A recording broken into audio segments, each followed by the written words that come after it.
स्त्री के गर्भ में बच्चे के भीतर आत्मा कहां से आती है? यह प्रश्न साधारण नहीं है, ये जिज्ञासा नहीं है, ये अस्तित्व की खटखटाहट है। यह सवाल तभी उठता है जब मन शरीर से आगे देखना चाहता है, जब तुम सिर्फ मांस, हड्डी और खून नहीं देख रहे होते, बल्कि जीवन के पीछे छिपी हुई चेतना को महसूस करने लगते हो। अधिकतर लोग इस प्रश्न को धार्मिक बना देते हैं। कोई कहता है आत्मा भगवान भेजता है, कोई कहता है आत्मा स्वर्ग से आती है, कोई कहता है पिछले जन्म का हिसाब है। लेकिन सच यह है, आत्मा कहीं से आती नहीं, क्योंकि जो आता है वह कभी न कभी जाता भी है। आत्मा न आती है न जाती है, आत्मा होती है। तुम जिस भाषा में सवाल पूछ रहे हो कहां से आती है, वह भाषा ही भ्रम पैदा करती है। यह भाषा स्थान की है, दिशा की है, लेकिन आत्मा किसी स्थान में बंधी हुई नहीं है। वह आकाश की तरह है। आकाश कहीं से आता नहीं, कहीं जाता नहीं। कमरे बनते हैं, टूटते हैं, आकाश वहीं रहता है। स्त्री का गर्भ कोई फैक्ट्री नहीं है जहां आत्मा डाली जाती हो। गर्भ एक द्वार है, एक ऐसा द्वार जहां चेतना पहली बार शरीर से जुड़ती है।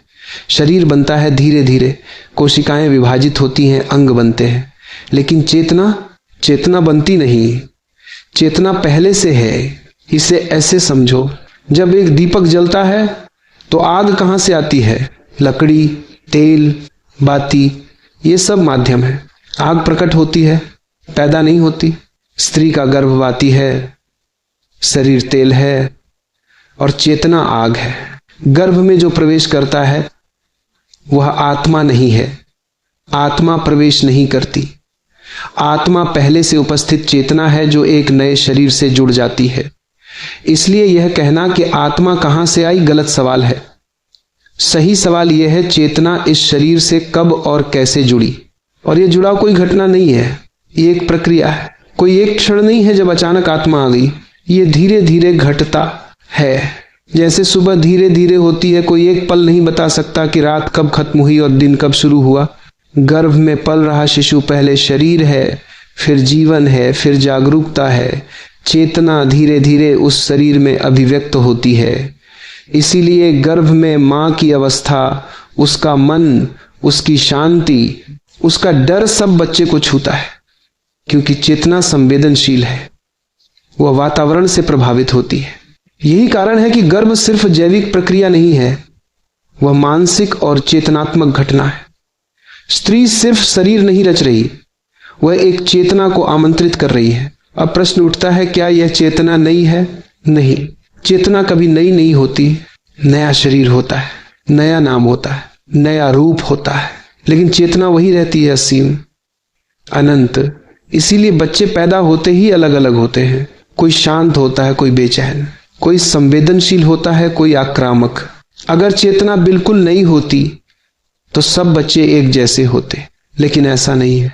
ये बताता है कि चेतना पहले से यात्रा में है। यात्रा शरीरों के माध्यम से होती है। एक शरीर छूटता है, दूसरा मिलता है, लेकिन चेतना न जन्म लेती है न मरती है।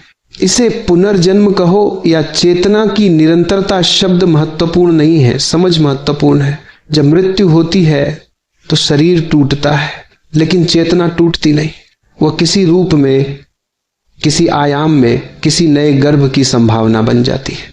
और जब परिस्थितियां अनुकूल होती हैं, एक स्त्री का गर्भ, एक पुरुष का बीज, एक वातावरण, तब चेतना उस संभावना से जुड़ जाती है। यह चयन संयोग नहीं होता, यह आकर्षण से होता है। चेतना उसी शरीर की ओर खींचती है जो उसके अगले अनुभव के लिए उपयुक्त हो।